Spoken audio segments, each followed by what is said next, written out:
Nombre sobre todo nombre, reinarás por siempre, siempre igual, exáltale.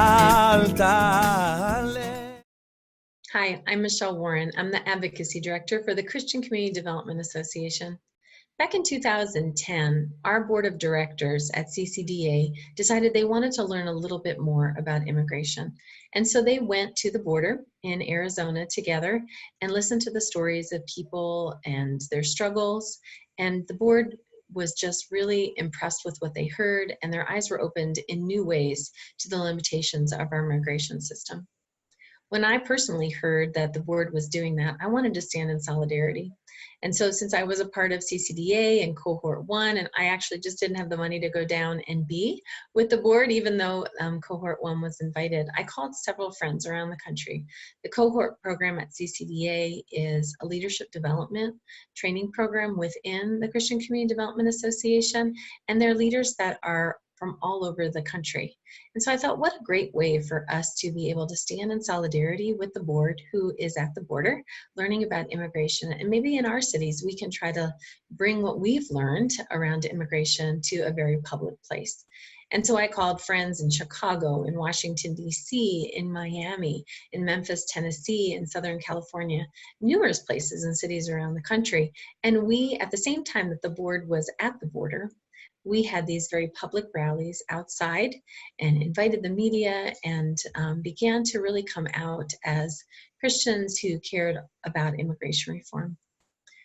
The time together was a success. It was a success because we had done what we said we wanted to do. We didn't just stand in solidarity with our board who was at our borders, but we also really made public professions of being Christians and caring about immigration reform, which was a very new narrative back at that time.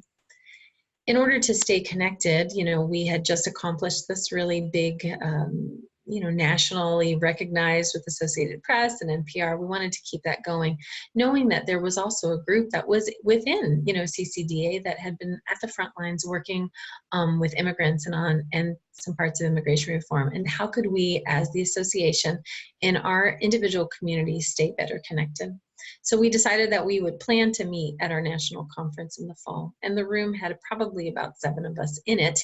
And we began to talk and figure out, kind of what were we seeing individually in our communities? What were we seeing in our state? And then what were we going to be seeing collectively, and how could we pull that together? And so we created what we called the Circle of Friends. At that time, comprehensive immigration reform was something that, we were talking a lot about in the news, and CIR is the abbreviation for comprehensive immigration reform. And so we took that CIR and added it to the word circle. And we thought, we're going to create this Circle of Friends group, and we're going to talk to each other quarterly, and we're going to stay on this, in essence, just an email Google group, so that we can be better informed, so that we can learn from each other, and that we can implement what we're learning in our communities and really create a lot of momentum around immigration.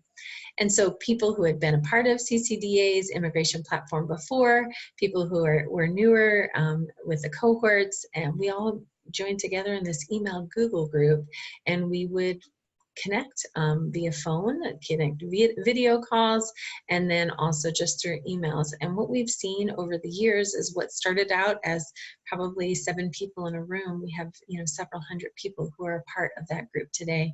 And if there's something that is needed at the border, right now, Sammy, Dave Pasquale, and Keisha are working with Ciudad Nueva, and we knew that there were lots of backlogs in El Paso, and so we all jumped on the call together to see how we could help. So, very practical ways, as well as, when we've seen some really big pieces of legislation either that would harm our immigrant communities or would help, that we'll begin to connect and really work within those relationships to be not only connected, but really move with momentum and grassroots efforts together to see a better result around immigrants and immigration.